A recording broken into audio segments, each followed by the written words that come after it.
Hello again YouTube, welcome back to another video. Today we will be going over the team that I used to push from the 2700s all the way up to Legend in the Great League Remix Cup. This team was surprisingly successful for me, since out of the 28 battles that I used it until I hit Legend, I had 22 wins and 6 losses. Very high win streak for this team here, and I know the Great League Remix is gone. I'm sorry this video is late, but I figured I could still throw it up just for entertainment purposes, and we're going to take a look at how well this team performed for my run to Legend. I just wanted to say real quick before we got into the battles, I've got something special for y'all if you decide to wait until the end of the video. Wait, what are you doing? No, don't skip ahead. No, wait, no! Alright, looks like we're hopping into the first match here. Up against a fellow expert trying to hit Legend before the end of the season. Pick up a great lead into Mantine, they switch in their Mandibuzz, and we have the Stunfisk for the hard counter here. And as you notice, these Thundershocks are going to start adding up. Actually, I opted to go for Thundershock over Mudshot because I just found that there was a lot of flying types in the meta, and Thundershock did a much better job of farming them down, whereas if I had Mudshot, I would have to end up throwing more moves. So as we see here, 2 discharges, even with the Thundershocks, are not going to be able to KO this bulky Mandibuzz, but I'm still in the driver's seat here because we're able to double up. And one more Dark Pulse doesn't even KO me at this health range, so we can easily control switch advantage here. And we're going to overfarm just a little bit right before they get there. This will be taking out the Mandibuzz, and we'll have to see what they bring in here, because if they come back in with the Mantine, yeah, they're not going to do that. They're going to bring in the Annihilate. I'm going to go for the Mud Bomb. We are going to be outpacing them before they get to the Night Slash. This will be doing some nice chip damage. Now I'm going to aggressively switch in the Feraligatr to not give them energy. And they honestly should have switched out right away, but them staying in here has given me a massive win con. They're running Ice Punch for some reason. Okay, interesting moveset choice, but we're going to be able to land the Crunch here on the Mantine so you can get a debuff. We do get the debuff, and now we can just go straight for the Hydro Cannon. They have to shield this, otherwise we're just going to farm them down. So we will be getting a shield here, and the Shadow Claws are absolutely ripping through this Mantine. I can just let this go at this point. I have a full health Ferrothorn, and I just need to double up on moves here. However, my Stunfisk is quite low in the back, and I'm worried that I'm going to get countered down by the Annihilate before reaching a move. So, to win this game, I'm probably going to have to leave this matchup with 2 Power Whips or close to 2 Power Whips. So right now, I'm deciding how can I leave this matchup and bank 2 Power Whips. Gonna bring in the Stunfisk to get some Thundershock chip damage. Again, this defense drop from the Crunch earlier coming in handy here. Getting that extra fast move damage. Now, can we farm down? Will they get there? We are able to farm down, leaving with the 2 Power Whips necessary to take out this Annihilate. One will be getting the shield here. There we go. And then the next one will be securing the win. So thankfully, we kind of hard countered our opponent there, but it still came down to the wire. They played pretty well. Yeah, still able to take that win though. Alright, hopping into the second match, and we are up against Ferrixter. If you don't know who Ferrixter is, he is a very talented trainer, and you can already tell this is going to be a very tough battle to win. Thankfully though, we catch the Shadow Gligar on the lead. This is exactly where I want to see it because I do not want it anywhere near my Stunfisk in the back. My goal here is just to land a Power Whip, because if I can land a Power Whip, that'll put the Gligar low enough to where my Stunfisk can actually kind of handle it. And as you see there, the Power Up does land, and I believe it looks like they're going to be throwing an Air Lace here. That's not going to KO. We're going to be able to reach another Power Whip, and this will be grabbing a shield or the knockout. Let's see what they decide to do. Grabbing the shield, going to safe switch into the Feraligatr. Do not want to give them any extra farm here. And I'm debating whether or not I should shield this, and I decided to let it go thinking they'll have a hard answer to Feraligatr and back. Yeah, that may have been a mistake because this Poliwrath is going to come in and he's going to just farm all the way down. There's nothing I can do here. And once they farm down, they're going to be able to debuff my Stunfisk to oblivion.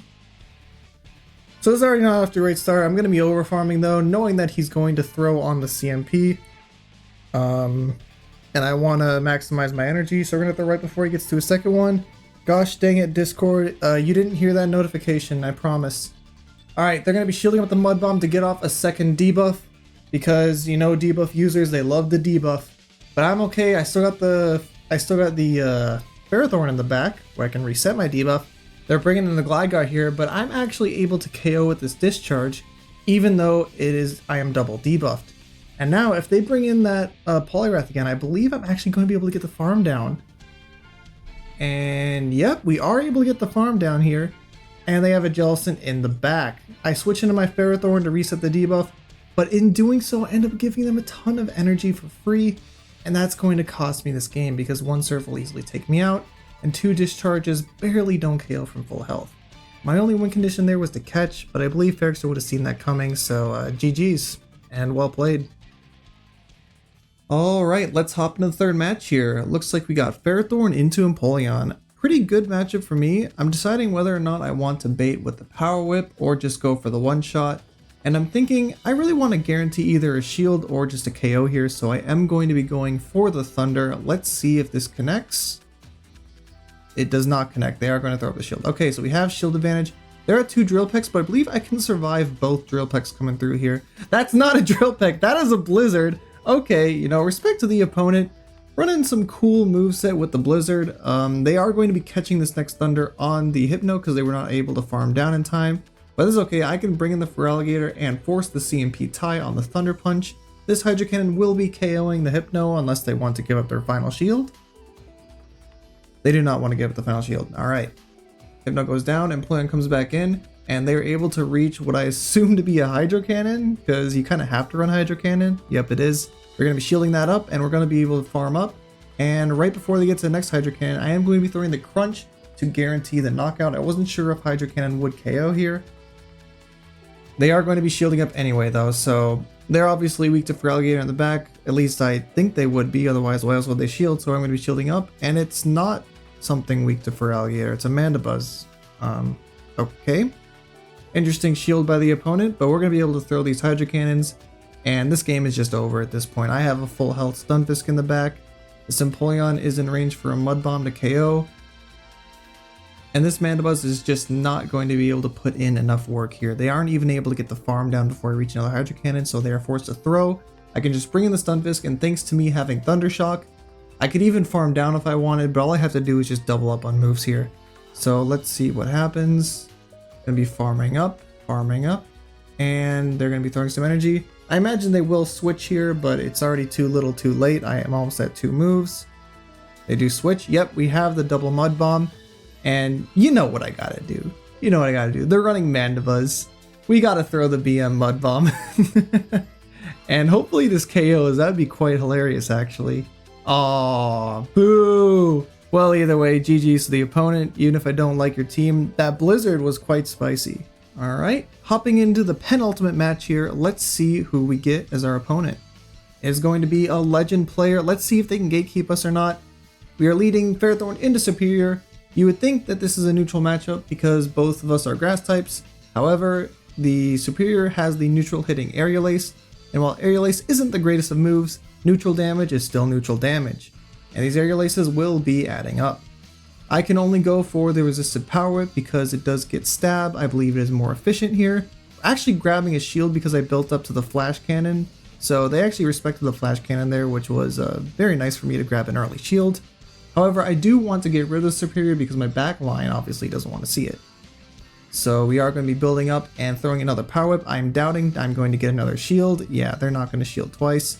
I can still survive this Aerial Ace, and I'm not going to get farmed down because these Vine Whips are double resisted. So I'm going to be able to reach another Power Whip, and I think actually they might get the farm down here. So let's see what happens. Yeah, I am going to aggressively switch in the Feraligatr and try to go for a Shadow Claw farm down. They are going to bank a move and switch in their Dugong. Pretty good play by the opponent. However, I have a shield advantage, so I can just shield once and get rid of the Dugong. Let's see what they decide to do here. We actually get the defense drop, and I think that means that this Crunch now actually KOs. Let's see here. It barely doesn't KO, and that is heartbreaking for me because now I have to give up a shield and I have almost no energy. Let's see what happens. I imagine the Superior comes back in. It does. I'm probably going to have to shield this. I'm deciding to let it go and get a farm down with the Stunfisk. Alright, hopefully it's not a Gligar in the back. Oh. Oh, poor Carbink. Poor Carbink. Yeah, if there's a Carbink on the other team, it's almost a guaranteed win because my entire team beats Carbink. So, unlucky for the opponent there. So let's see. This is the final match. This is the game to win it all. If I win, I can hit legend. If I lose, it's going to have to be another set. Terrible lead, going to have to switch into the Feraligatr. They don't have a solid response. It's their own Shadow Feraligatr. I'm just going to go straight for the Hydro Cannon to guarantee switch advantage here. They are going to be giving up a shield because they want to keep switch as well. I'm not going to let that happen. I'm going to fight for switch here if I can. So we're going to be shielding this up and going for the crunch. This way they have to give up their last shield or else they will lose switch. So let's see what happens. They do give it up. And I should still be outpacing them even after throwing the crunch because I got such a nice energy lead from that Crocalor taking so long to switch out. They're going to throw the Hydro Cannon. I am going to outpace right before they get to the next one. This will be knocking out the Feraligatr. And I have just one switch advantage. So let's see what they have in the back. Oh, yeah, this game's over. I'm going to be able to make it to the crunch. And let's see. Yep, I do remember right. They catch there because I made it to the crunch. It's a good catch by the opponent. Unfortunately for them, it's not going to save them. I'm going to overfarm here because that would have been CMP tie, and I know that I lose that, so we're going to get some energy here. Flamethrower, that's a spicy moveset. But now because they threw that, I can overfarm a little bit and go for the Mud Bomb. This Mud Bomb will not, this Mud Bomb will KO, but the Jellicent has a Surf loaded, so I imagine they'll throw it right away. They did not throw it right away, which means they're going to eat a Discharge. But this game is already set in stone because I have a full health Ferrothorn in the back. And yeah, this Jellicent doesn't really have anything it can do at this point. So that's going to be a guaranteed win. And that win will secure us the legend rank. So let's go ahead and grab our rank here. There we go, hitting legend again. It was really tough this season. This season was a tough season, but we got there in the end. GG's to all the opponents. Now let's put on that pose. Here we go. Where is it? Oh, it's right there, right at the top. Very nice. It's a nice pose. There's better ones, but I like it. It's a nice pose. And here is a screenshot of the Pikachu Libre that I got because I didn't record it. It's really bad, but I don't care at this point. It's fine. I've already got some good Pikachu Libres. All right, and now here we go. This is what I was talking about at the beginning of the video.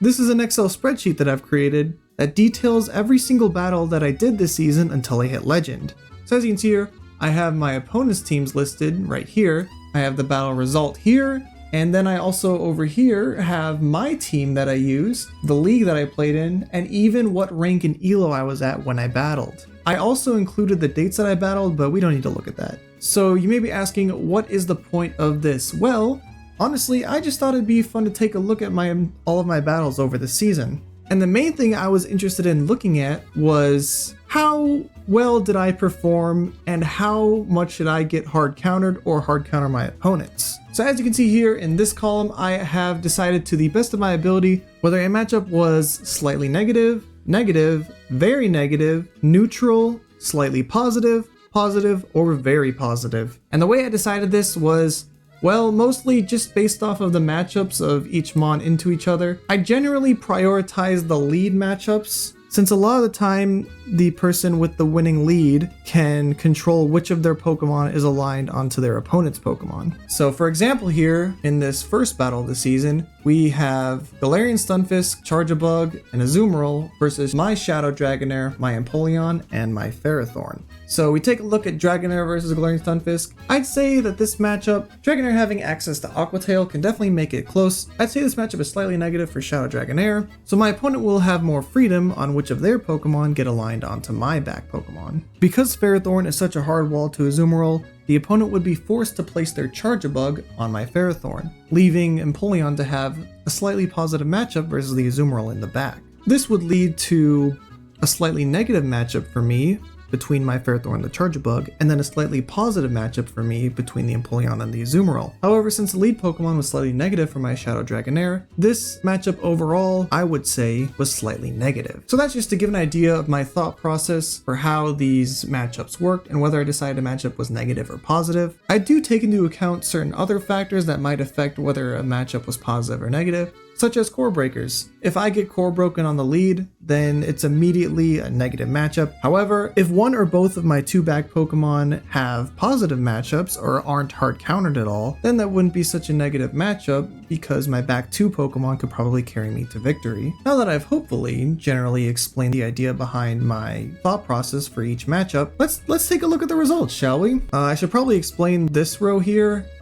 This is the only team that I forgot to write down while I was doing this. Every other team is written down. I was able to look back in my journal and determine that this was a win. However, there's no way for me to go back and see what team it was, so there's nothing really I can do here. But now let's take a look. So I kind of divided this up into sessions. I would battle during a certain period of time, and once I was done, I would take the total right here, for example, and see what the results were. So we have obviously missing data from one battle, and we have the total wins and losses here. So I went 19 and 11 out of 30 battles. But I should probably explain what this score is right here. So this score in this column is basically taking the matchup and converting it to a number. For example, neutral would be 0, where a slightly negative matchup would be -1, a negative matchup would be -2, a very negative matchup would be -3, and then vice versa for the positive matchups. Slightly positive is 1, positive is 2, and very positive is 3. Why am I doing this, you might ask? Basically, what I want to do was take all of these numbers and then add them up to see what the total amount was. I wanted to see how much I got hard countered over all of my battles throughout the season. And as you can see here, the overall total was 24.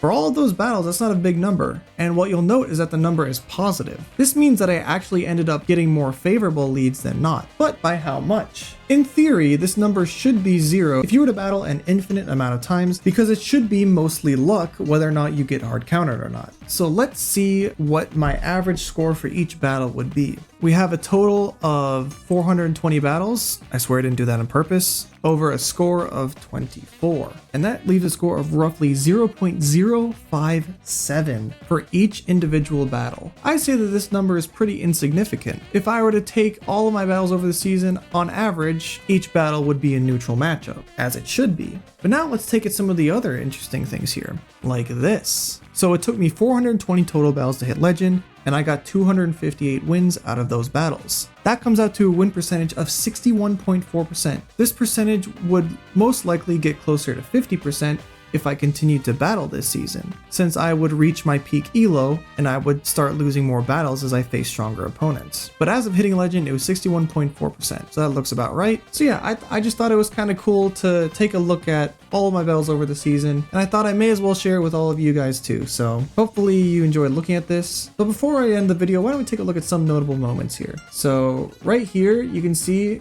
in this video, I was running Ferrothorn, Shadow Feraligatr, and Stunfisk, and I started running that team at 2,778 elo all the way to Legend. So I gained 229 elo with this team in only 28 battles. As you can see here, I just kept winning so much with this team, and if I had those battles recorded, I would have featured them. Unfortunately, I only recorded like 1 or 2 sets close to Legend, so there isn't much I can do about that. But yeah, I ran this team from just hitting expert basically all the way to Legend, and it went 22-6. Very successful team for me. But that's not all. Let's take a look at the matchups and see if I was just getting lucky with my leads or if this team can actually win in negative scenarios. Let's take a look at the losses first of all. I lost one battle here, which was a slightly positive matchup for me. I lost one battle here, which was neutral. I lost one here, which was negative. I even lost a very positive matchup. Well, I skipped one. I lost a positive matchup, and then I lost a negative matchup. So look at this. You can lose even if you're a good battler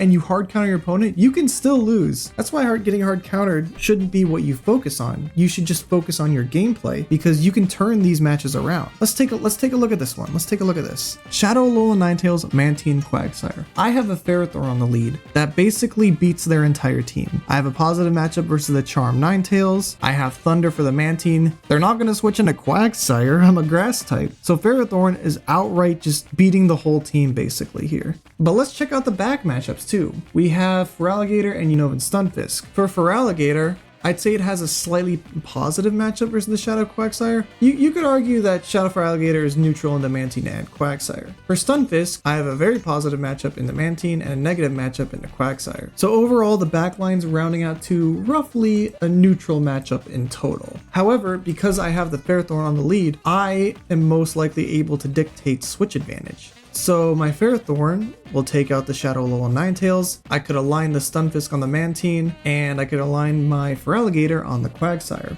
I'd say that's pretty RPS, especially since the Ferrothorn has play into all three of these Pokemon. I'd say that's a very positive lead. I am hard countering my opponent, basically Mon for Mon. And I still lost.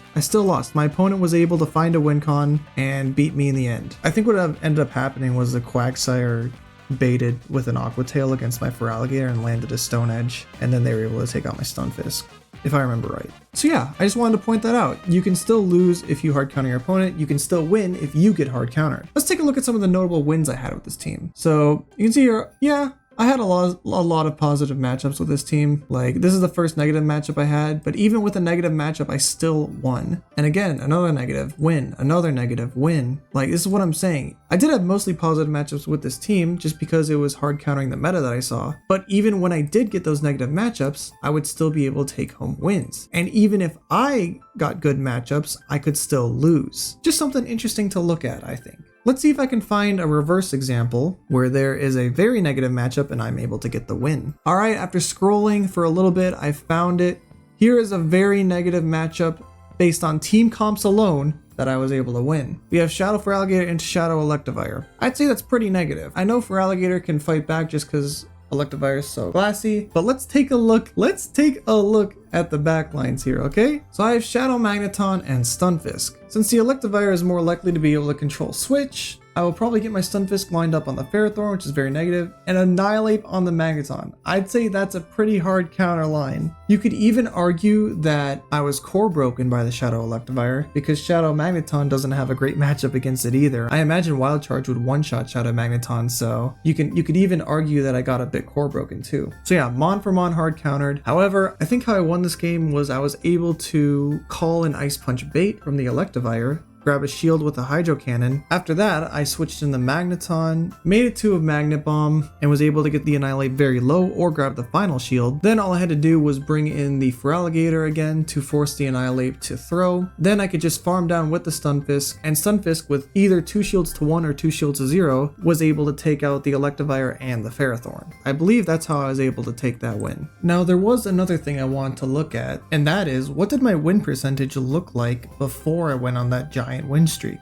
I switched the team here, and this is where the win streak started. Now, if we do the math, I went 22-6, so it was a total of 28 battles, meaning I had a total of 392 battles before the win streak. And since I had 22 wins, I subtract that from my total amount of wins and get 236 total wins before my win streak started. Now, when we take this percentage, we get 60.2%. So as you can see, between these two percentages, there's about a 1% difference. After going on my 22-6 run to Legend, my total win percentage increased by about 1%. I find that interesting considering that when I went on my giant win streak, I got a lot of positive matchups. And I know that there are certain people out there who claim that there's a certain system that will allegedly hard counter you if you're above a 50% win streak. So I just find that very interesting to look at. And before anyone claims that my account's on quote unquote easy mode, I'm not sure I've said this on my channel before, but my Pokemon Go account is 100% free to play. I have not paid a single penny to Niantic. I don't think there's a way to actually prove that I haven't spent anything on the game, but I can throw up a few screenshots to show exactly what my account looks like, and I'll let you decide for yourselves whether or not I'm telling the truth. I guess what I'm trying to say here is they have no reason to give me wins in the Go Battle League. If there is some sort of system that is designed to give you a 50% win rate, then it's obviously not very good at doing its job because it gave me good matchups when I was already at a very high win percentage.